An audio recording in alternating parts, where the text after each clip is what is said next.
سؤال يطرق في الرأس يفسد علينا فرحتنا، وهو: لماذا المغرب وإسبانيا والبرتغال وليست المغرب والجزائر وتونس مثلا، أو المغرب والجزائر وليبيا؟ هذا السؤال لا نستطيع أن نتجاهله، سؤال مبكي، جرح يظل يوجع في داخلنا. أعتقد أن الجميع يجمع على أن السبب هو فئة متخلفة تسكن الخيام، راهنت عليها دولة وجعلتها أساسا لقيامها. تفضل أخي. لا تذهب أرجوك، ابقى احنا ما نصدق نشوفك يا أخي.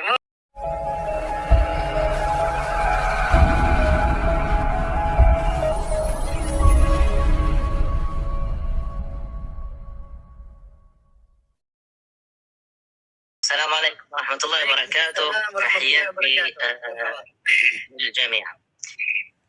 في ظل هذا الغبار الذي انتابنا من المآت سواء في المغرب أو في ليبيا، بشرنا الله عز وجل ببشارة جميلة وبخبر يفرح أي إنسان، فضلا عن أن يكون عربيا أو أمازيغيا أو مسلما بالدرجة.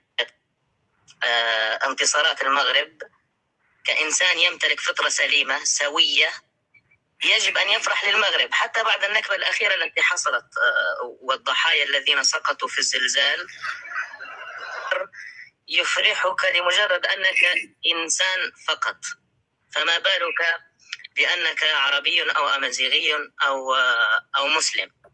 أبارك طبعا للمملكة المغربية ملكا وشعبا من أكبرهم إلى الذي ولد في هذه اللحظة على هذا الإنجاز العظيم، والذي في حقيقته ليس غاية بقدر ما هو نتيجة، هو ثمرة لإنجازات عظيمة قادتها المغرب.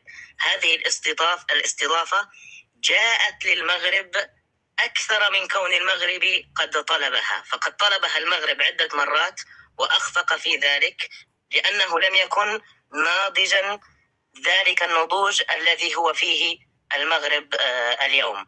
استضافة كأس العالم دلالة كبيرة على أشياء كثيرة جدا، دلالة على ثقة العالم في عقلية المغرب، ثقة العالم في اقتصاد المغرب، ثقة العالم في الوضع الأمني للمغرب، ثقة العالم في البنية التحتية أيضا للمغرب، ثقة العالم في الانسجام الرائع الحاصل بين الحاكم والمحكوم في المغرب. كل هذه الإنجازات التي حققها المغرب خصوصا في 10 أو 15 سنة الأخيرة توجت بهذه الاستضافة. إذا لاحظنا تاريخ الدول التي استضافت كأس العالم، استضافة كأس العالم دائما ما يكون نقلة نوعية تماما للأفضل طبعا لأي بلد.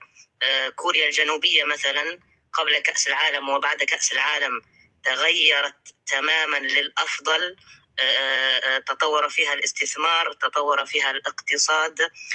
ما أقصده هو أن استضافة كأس العالم أكبر من مجرد حدث رياضي، هو حدث سياسي، حدث اقتصادي، حدث أممي، أخيرا هو حدث رياضي. هذا الحدث ينقل الدول التي ستستضيف كأس العالم 4 أو 5 درجات إلى الأعلى في ظرف زمني وجيز. فرحة كبيرة تغمر صدورنا. دعونا كثيرا للمغرب بأن يعوضها الله خيرا بعد مصابها بالزلزال، وحسن ظن بالله عز وجل أنه قد استجاب لنا. في خضم هذه الفرحة كلها يبقى هناك جانب مظلم، جانب محزن، سؤال يطرق في الرأس يفسد علينا فرحتنا، وهو: لماذا المغرب وإسبانيا والبرتغال وليست المغرب والجزائر وتونس مثلا، أو المغرب والجزائر وليبيا؟ هذا السؤال لا نستطيع أن نتجاهله، سؤال مبكي، جرح يظل يوجع في داخلنا.